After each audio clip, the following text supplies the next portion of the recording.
हाँ दोस्तों, मेरा नाम है राहुल शर्मा। मेरे यूट्यूब चैनल में आप सभी का स्वागत है।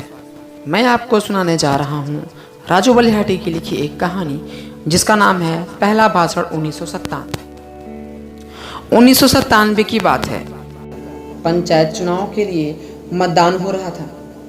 गांव के ही 10 से ज़्यादा प्रधान पद के प्रत्याशी आपस में एक दूसरे के खिलाफ चुनाव लड़ रहे थे।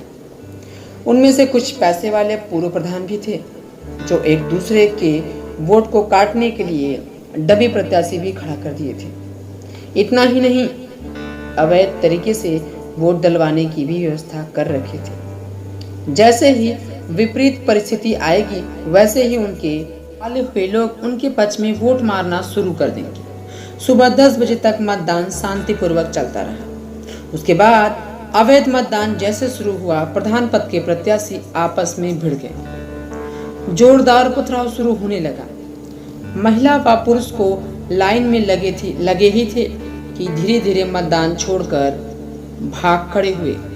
लग रहा था कि धन बल, बाहुबल लोकतंत्र पर हावी हो जाएगा। तभी प्रधान पद के एक गरीब उम्मीदवार उर्मिला देवी अपनी साड़ी में स्याही छुपा के बूथ के अंदर घुस गई और वोट डालने के बहाने बैलेट बॉक्स में स्याही डाल दिया। नतीजा यह रहा कि हमारे गांव का मतदान स्थगित कर दिया गया। दोबारा चुनाव की तारीख तय की गई। अब गांव में बैठकों का दौर शुरू हो गया। हर गांव का पद प्रत्याशी चाहता था कि उसे निर्विरोध चुन लिया जाए। गांव के बड़े बुजुर्ग इस निर्णय पर पहुंचने के लिए पूरे गांव के लोगों की एक सभा बुलाई। सभा स्थल गांव का शिव मंदिर बनता है, जहां गांव के सभी लोग तथा सभी प्रधान पद के प्रत्याशी भी उसी बैठक में पधारे हुए थे। हर एक प्रधान पद का प्रत्याशी व उसके समर्थक की कोशिश होती है कि अपनी बात को ठीक ढंग से रखकर लोगों को प्रभावित किया जाए ताकि निर्विरोध प्रधान पद के उम्मीदवार का चयन हो जाए। हम भी अपने बड़े भाई जितेंद्र सिंह के साथ उस सभा में सम्मिलित होने के लिए चल दिए। सबको भाषण देते देखकर मेरे अंदर की गुदगुदी होने लगी। हमने अपने बड़े भाई से बोला, मुझे भी बोलना है। उन्होंने कहा, ठीक है, जैसे मिलता है मौका तुम्हें बोलने के लिए बोलूंगा, तैयार रहना। मेरे चाचा वहां पहले से थे। उन्होंने हम दोनों को देखा तो डांटने लगे, तुम लोगों को यहाँ किसने आने को कहा? जाओ यहाँ से, हम हैं ना। उनको डर था कि ये सब जरूर कुछ न कुछ ऊट-पटांग काम कर देंगे जिसमें माहौल खराब हो सकता है। हमने उनसे कहा, आगे बढ़कर कहा, हम लोग सिर्फ सुनेंगे, देखेंगे लोग क्या क्या बोलते हैं। वे शांत हो जाते हैं। इसके बाद जैसे वक्ताओं में थोड़ा अंतराल बढ़ा, बड़े भाई ने खड़े होकर उद्घोषणा कर दी, हमारा छोटा भाई भी अपनी बातों को रखना चाहता है। उसके बाद हम बोलने के लिए खड़े हुए। सिर्फ 2 मिनट के भाषण में हमने भूचाल ला दिया।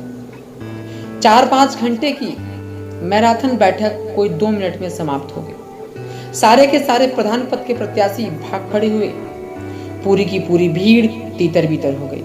करीब 1000 लोगों की भीड़ जुटाने में दिन लगे थे और भीड़ 2 मिनट में गायब हो गई। किसी को भी आने वाले भूचाल का अंदेशा नहीं था, क्योंकि हमारा वहां जाना संयोग था। हमें बड़े भाई जबरदस्ती ले गए थे कि चलो गांव समाज में क्या हो रहा है उसकी जानकारी रखनी चाहिए। वहां उपस्थित किसी ने भी इस सभा का इतना बुरा अंत नहीं सोचा होगा जितना कि हुआ। हमने बोला क्या वो भी देख लीजिए।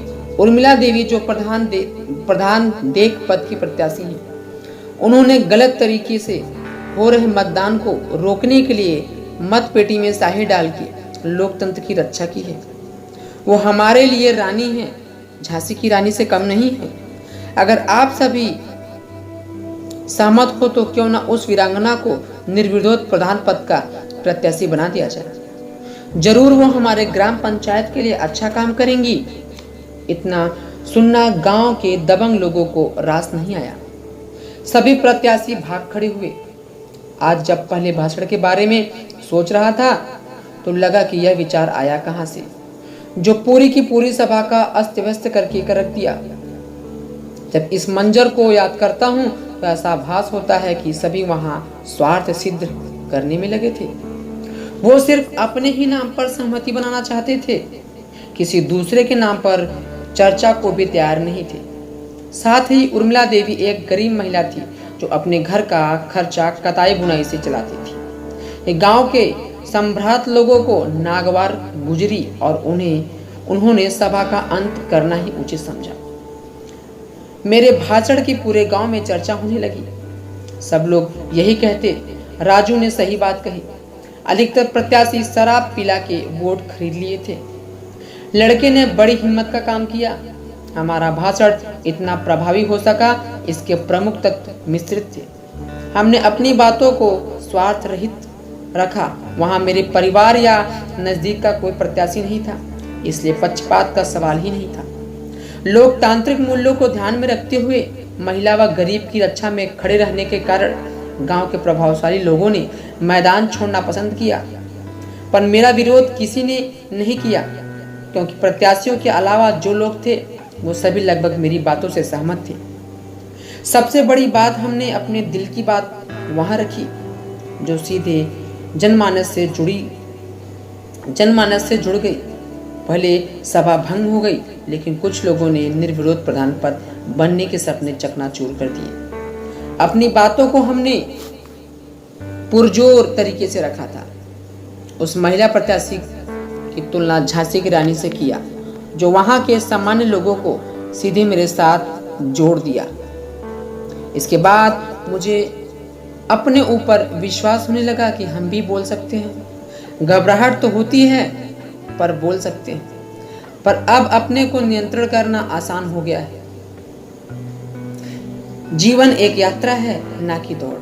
हमें हमेशा अपना जीवन अपने तरीके से जीना चाहिए, क्योंकि यह जीवन सिर्फ एक ही बार मिलता है। इस अवसर को पहचानो। इस शब्दों के साथ कहानी का अंत होता है। फिर आपसे मिलते हैं अगली कहानी में। धन्यवाद।